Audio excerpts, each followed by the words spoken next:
Hello, I am Melanie and I am a left leg below the knee amputee. I also have a right leg lymphedema and I have PTSD. Now it's the PTSD that I want to talk to you about today.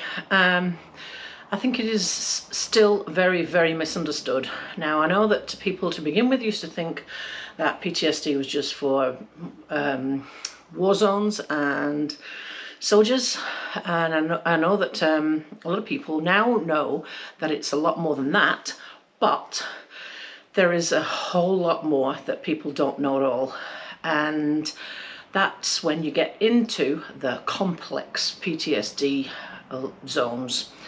Now, my PTSD isn't something I can always talk about very easily, so I don't expect people to directly ask me about this. However, I will give you a bit of an explanation.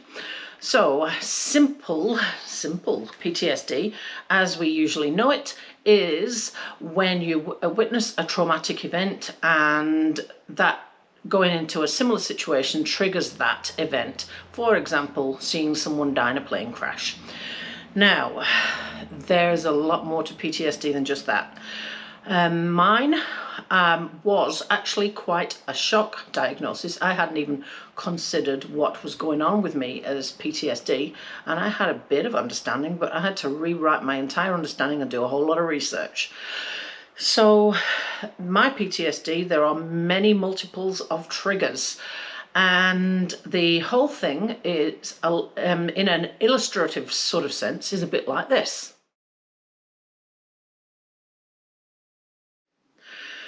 So on any typical day, I will have many gazillions of triggers.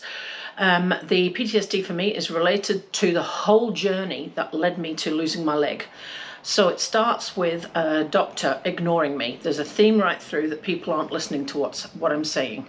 So when anything happens with when I have to go to a doctor or any type of medical person, or a hospital, any hospital, it doesn't matter which one or whether I've been there before, any ED department in a hospital specifically, any of those things are triggers for me. Now, then if I'm talking to someone, I get a feeling that they're really not taking on board what I'm saying, that's another trigger for me, particularly in a medical sense, but not always in medical situations. It's in a general term. Then we've got the leg itself. So I am trying to negotiate life. I am constantly, gazillion times a day, thinking about the alterations I have to make in order to get about my day. So if I give you an example, trying to ride my bike. Now I've got a bike parked right over there on a trainer, and the leg is underneath. Every time I have to get on a bike, I have to take my leg off, change the leg. There's a trigger. Every time I ride, I'm constantly being triggered by the fact that I used to be able to ride this bike better than this, easier than this. I used to have 2 feet. I use Zwift, an indoor training program, and my avatar's got 2 feet. All those things multiple times a day, all constant triggers. When I'm walking, the fact that I have to walk differently, the fact that muscles activate differently, the fact that I am getting claudication pain, constant triggers, more triggers. Then I have to wear a compression garment on the right leg for the lymphedema, and that is related to the whole journey. So the fact that I have to wear that all the time, specifically in summer when it's really, really hot, when I do anything too much and my foot starts hurting, there we go, trigger, trigger, trigger. And then on top of all of that, I am trying to work. Now I've had to adapt everything that I do work-wise so that I can carry on working as a massage therapist. I've got an electric table, I've got a saddle seat, I sit down for most of it.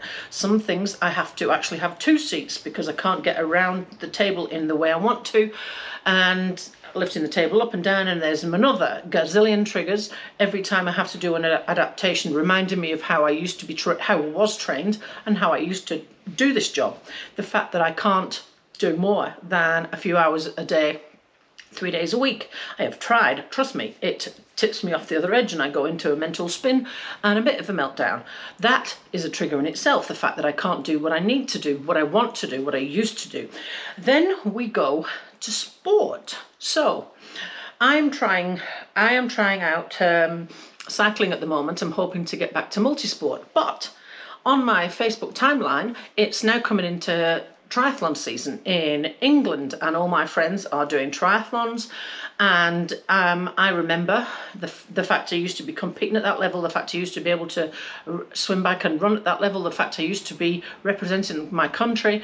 That is a constant reminder and a constant trigger, because now I can't.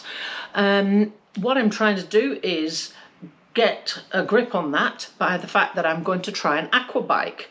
But it still is a trigger, because I'm going to have to get through transition in a totally different way.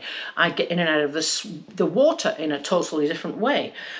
They are all constantly triggers. Now, if you think about how many triggers I've just mentioned that could happen in any one typical day, and before I've even gone out of the house, the fact that I have to put a leg on to even go anywhere, I can't just nip anywhere.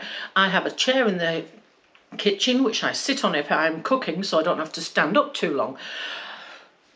It goes on and on and on and on. Now, each one of those little events are triggers that fill up my paper basket brain, and then if you can imagine a boiling pot on the stove, I am that boiling pot on the stove. My brain is that, and I'm constantly trying to keep that lid on and keep everything from spilling out over the edge. Then a ridiculously small little incident might come along, and poof, I go off on one. And people look at me and think, well, that's a bit of overreacting, but think about the bigger picture. So, for example, the other day I went to my usual two times a week lymphatic drainage appointment. In their waiting room, they've got 3 real high up level seats, which I can sit down and get up out of real easily, and 2 quite low ones which I struggle to get out of. Now, when I got to the waiting room, there were 3 people in there, and they were all sitting on the real high seats, so I had to struggle into and struggle out of the low seat. They all sat and watched whilst I did that. That just really pissed me off, because I'm already a boiling pot on the stove, and I'm trying to keep all them other things, a lid on all the other things, and the fact I even have to go and have this twice a week lymphatic drainage constantly reminds me of all the issues that I have. And then a little thing like a seat that's too low for me, that's just it, spiral spin out of control. I went to my psychologist appointment, and there was a car parked in the disabled spot. I had to park down the street and over the road and walk for ages. There goes another one. Poof, gone. I'm gone. By the end of that day, and they were 2 relatively minor things, but I'm the boiling pot on the stove, and I'm trying to keep the lid on everything. By the time I got to the end of that day, you only had to say one stupid tiny little thing to me, and that was it. I was a complete meltdown mess. That is PTSD. On top of that, I know that exercise is something that will do me good mentally. But when I'm in that dark spiral place, getting up on that bike, which is only over there, is a really, really big struggle indeed. Getting up and out of the house is a real big struggle indeed. I put on my dress and I put on my smile and all that sort of thing, but underneath, you have got absolutely no idea how much energy it is taking me just to look normal in everybody else's eyes. So by the end of that day, I am literally exhausted with the mental energy it takes to keep the lid on everything, with the constant multiple triggers for the PTSD, battling on top of the depression, and the fact that I'm disabled, which takes more energy in the first place. So PTSD, it's something much more than you might ever think. No, it is never cured. It's something that sometimes I handle okay and sometimes I don't. At the moment, I'm going through a difficult patch, and that's because something has happened in my personal life that is relatively well sorted now, but it is related to everything else, and that was it. Gone. I've had to cut my working hours back again, and I'm going to talk to the doctor about this week. I've had to take an extra day off because I just don't have the mental energy to get through the day, keep the lid on all the triggers, and do life on top of that. So everybody else in my outside circle, friends and everyone else, are copying it from me because I just can't cope with everything. So PTSD, just remember, it is much more than you ever think. It is under the surface, you don't see it.